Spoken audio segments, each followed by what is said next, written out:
السلام علیکم ورحمۃ اللہ وبرکاتہ۔ آج بروز منگل 8 نومبر 2022 چاند کے گرہن ہونے کی اطلاع آئی ہے۔ الگ الگ علاقوں کے اندر الگ الگ وقتوں کے اندر چاند گرہن ہوگا۔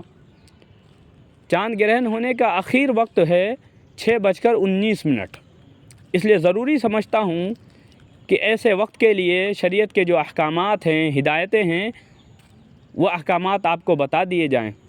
تو جاننا چاہیے کہ سورج اور چاند گرہن کیوں ہوتا ہے۔ نبی پاک صلی اللہ علیہ وسلم نے ارشاد فرمایا، سورج اور چاند میں گرہن لگنا یہ اللہ رب العزت کی دو بڑی نشانیاں ہیں۔ اس کے ذریعے سے اللہ رب العزت اپنے بندوں کو بتلانا چاہتے ہیں کہ سورج کی روشنی اور چاند کی چاندنی جب میں چاہوں ختم کر سکتا ہوں۔ یعنی سورج کی روشنی اور چاند کی چاندنی کو پائیداری اور بقا نہیں ہے، ہمیشہ رہنے والی ذات اللہ رب العزت کی ہے۔ نبی پاک صلی اللہ علیہ وسلم کے زمانے میں جس وقت میں آپ کے صاحبزادے حضرت ابراہیم رضی اللہ عنہ کا انتقال ہوا، اس وقت میں سورج کو گرہن لگا۔ اس زمانے میں لوگوں کا ماننا یہ تھا کہ جب دنیا سے کوئی بڑی شخصیت یا عظیم ہستی رخصت ہوتی ہے، انتقال ہوتا ہے، یا کوئی بڑی ہستی دنیا میں آتی ہے، اس وقت میں سورج اور چاند کو گرہن لگتا ہے۔ نبی پاک صلی اللہ علیہ وسلم نے ان کی اس خیال کی تردید فرمائی اور فرمائی ایسا نہیں ہوتا ہے، بلکہ ان کے اوپر اللہ رب العزت کا حکم غالب آ جاتا ہے۔ ایسے وقت میں کیا احکامات تھے؟ نماز پڑھنے کا حکم ہے۔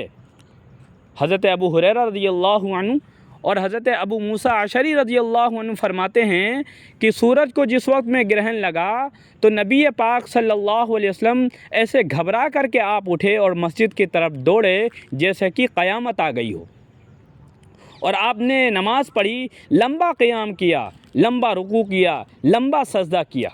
ایسا کرتے ہوئے ہم نے آپ کو اس سے پہلے کبھی نہیں دیکھا۔ اس کے علاوہ دعا میں مشغول ہوا جائے، ذکر کے اندر مشغول ہوا جائے، توبہ استغفار کرنا چاہیے جب تک کہ اس چاند اور سورج کی روشنی واپس نہ آ جائے۔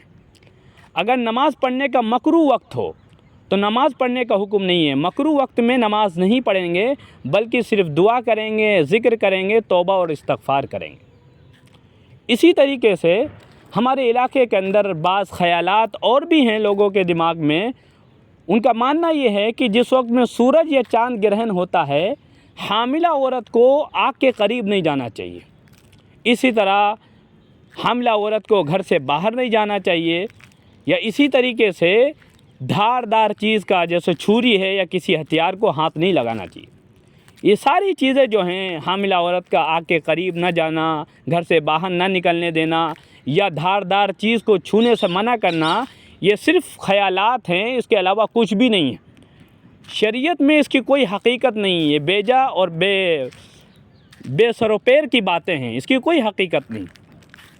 مرد کے لیے، عورت کے لیے، حاملہ کے لیے، ہر ایک کے لیے ایسے وقت میں حکم یہی ہے کہ نماز پڑھی جائے، دعا کی جائے، ذکر کیا جائے، توبہ استغفار میں مشغول ہوا جائے۔ تو ایک ہوتا ہے سورج گرہن، ایک ہوتا ہے چاند گرہن۔ چاند گرہن جو ہوتا ہے اس کے اندر جو نماز پڑھی جاتی ہے وہ الگ الگ نماز پڑھی جاتی، انفراداً الگ الگ نماز پڑھنا مسنون ہے، جماعت کے ساتھ پڑھنا مسنون نہیں ہے۔ اور عام نفلوں کی طرح یہ نماز بھی ہوتی ہے۔ 2 رکعت نماز کی نیت باندھیں گی اور نیت کریں گے صلاۃ الخسوف کی۔ چاند گرہن کی نماز کہلاتی ہے صلاۃ الخسوف۔ یہ الگ الگ نماز پڑھی جاتی ہے، جماعت کے ساتھ مسنون نہیں ہے۔ اور جو سورج گرہن کے وقت میں نماز پڑھی جاتی ہے وہ جماعت کے ساتھ پڑھی جاتی ہے، امام ہوتا ہے وہ نماز پڑھاتا ہے، وہ جماعت کے ساتھ نماز پڑھنا مسنون ہے، اس کو کہتے ہیں صلاۃ الکسوف کی نماز۔ لمبی نماز ہوتی ہے، لمبا قیام ہوتا ہے، لمبا رکوع ہوتا ہے، لمبا سجدہ ہوتا ہے۔ تو چاند گرہن میں جو نماز پڑھی جاتی ہے وہ نفل نماز ہوتی ہے، اور اس میں صلاۃ الخسوف کی نیت کریں گے، الگ الگ پڑھیں گے۔ اور چاند گرہن کے وقت میں جو نماز پڑھی جائے گی وہ جماعت کے ساتھ پڑھنا مسنون ہے، الگ بھی پڑھ سکتے ہیں لیکن جماعت کے ساتھ پڑھنا مسنون ہے۔ اس کی نماز کی نیت باندھیں گے صلاۃ الکسوف کی۔ تو یہ احکامات اور ہدایتیں تھیں جو آپ کے سامنے بیان کر دی گئیں۔ اللہ تعالیٰ کہنے سنے زیادہ عمل کرنے کی توفیق عطا فرمائے، آمین۔